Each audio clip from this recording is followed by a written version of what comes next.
बहुत खुशी की बात है और बहुत समय से हम लोग प्रयास कर रहे थे, मैं भी और सुजीत भैया भी, कि हम लोग साथ में कोई फिल्म करें। और चूंकि फिल्में तो हमने बहुत सारी की है साथ में, पर तब भैया सहायक निर्देशक हुआ करते थे और उस समय हम लोगों ने 4-5 फिल्में साथ में किया था। पर भैया ने जब निर्देशन शुरू किया तब से हम लोग दोनों ही प्रयास करते रहे, कभी ऐसा संयोग बना नहीं। बहुत दिनों के बाद ये मौका आया है कि हम दोनों लोग साथ में आ रहे हैं और साथ में रितु जी के साथ भी कई बार हम लोगों ने प्रयास किया पर कोई फिल्म नहीं आ पाई थी। तो अब जो है कहते हैं कि जब जो होना होता है तभी होता है, तो ईश्वर ने ये संयोग बनाया है कि आज सुजीत जी के निर्देशन में मैं और रितु जी साथ में जो है ये फिल्म कर रहे हैं। और जैसा कि इस फिल्म का टाइटल है आर्मी, तो आप समझ सकते हैं कि जिस तरह का इनका टेस्ट है हमारे सुजीत भैया का, एक्शन मूवी ज़्यादा जो है इनकी लोग पसंद करते हैं, तो ये भी एक्शन से भरपूर मूवी होगी। पर ये भी आप देख सकते हैं कि जिस तरह जिस लुक में रितु जी बैठी है, तो पारिवारिक बैकग्राउंड भी है सिनेमा में बहुत बढ़िया, तो फुल पैकेज मिलने वाला है। और चूँकि ओम झा जी हैं फिल्म के म्यूज़िक डायरेक्टर, तो इसकी गारंटी पहले ही मिल जाती है कि फिल्म का संगीत जो होगा वो एक नंबर होगा, क्योंकि आज आप लोगों के आशीर्वाद से मुझे लगता है कि भोजपुरी की 90% फिल्में जो है वो ओम झा जी ही कर रहे हैं, अगर मैं गलत नहीं हूँ। सही बात, बिल्कुल। हाँ, ओम जी, तो ये उनकी मेहनत है, उनकी लगन है, उनके अंदर वो गुणवत्ता है कि उन्होंने प्रूव किया है अपने आप को। तो आज जो है हर निर्देशक, हर निर्माता चाहता है कि ओम जी उसकी फिल्म करें ताकि लोगों को अच्छे गाने वो दे सकें। और बाकी गानों के मामले में हमारे जो सुजीत भैया हैं, इनका तो कोई जवाब ही नहीं है। मतलब जो गाना ये बनाते हैं जिस हीरोइन के ऊपर, उस हीरोइन का ट्रेडमार्क ही बन जाता है। एक गाना इन्होंने आम्रपाली जी के साथ बनाया, रातें दिया बुता के, और मुझे लगता है कि कोई ऐसा फंक्शन नहीं होगा जहाँ पे आम्रपाली जी जाएं और वो गाना ना परफॉर्म करें, वो या डिमांड ना आए। एक गाना इन्होंने बनाया निधि झा जी के साथ, लुलिया, तो उनका नाम ही लुलिया पड़ गया।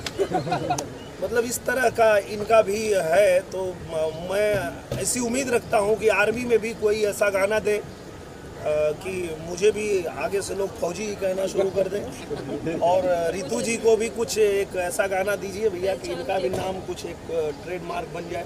सर, गाने की बात चल रही तो आपके यहाँ एक होली का गीत आया है, अगर 2 लाइन गुनगुना दे तो। बहुत सारा आया, कौन सा आप सुनना सर? ये होली के आए हैं पावला वाले। अच्छा, होली के बधाई बाटे गोड़ लागी पहुना, स्वागत ससुरारी में बगोड़ लागी पहुना, गोड़े लगबू खाली गोड़े लगबू, कहियो गले हमारा लगबू की गोड़े लगबू। सर, जो आंकड़े मेरे पास है, लगभग आपने आपकी आगे वाली प्रोजेक्ट को मिला के आपने हाफ सेंचुरी तो कंप्लीट कर दी है भोजपुरी इंडस्ट्री में।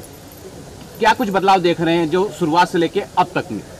हाफ सेंचुरी नहीं, मैंने सेंचुरी मार दिया है। आपको जानकारी बता दूं कि मेरी 100 फिल्में पूरी हो गई और बदलाव तो बहुत हुआ है। मैं जब आया था भोजपुरी इंडस्ट्री में, तो उस समय सिनेमा अभाव में बनता था। उस समय का सिनेमा ऐसा बनता था कि अगर कोई बहुत खतरनाक स्टंट करना है तो हमें जान की बाजी लगा के करना पड़ता था।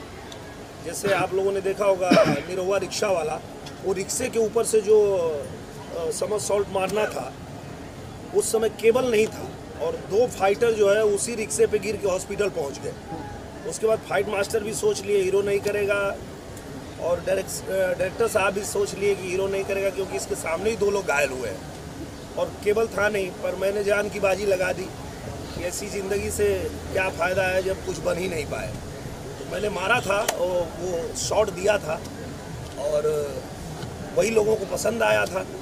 सर, एक आम फिल्म जो बनती है जी, एक्शन मूवी बनती है, वो अलग होती है, लेकिन ये आर्मी बेस है, तो ये जो कुछ इसमें खास तैयारी करनी पड़ती है। हाँ, तैयारी तो बहुत करनी पड़ती है, क्योंकि देखिए आप जब किसी ऐसी फिल्म को बनाते हैं जो किसी ऐसे खास सब्जेक्ट पे बन रहा है, जिसमें कुछ नियम कानून होते हैं।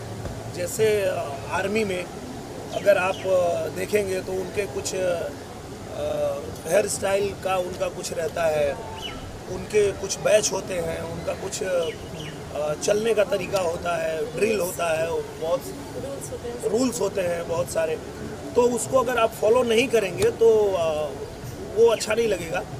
तो मुझे लगता है कि उसके लिए बहुत तैयारी करनी पड़ती है। सर अगर तैयारी की बात करें तो आपने किसी सोल्जर से या किसी आर्मी ऑफिसर से ट्रेनिंग लिया है इसके लिए कुछ? हाँ, मैं आपको बता दूं कि मैं सिनेमा लाइन में आने से पहले ही आर्मी की फुल ट्रेनिंग ले चुका हूँ।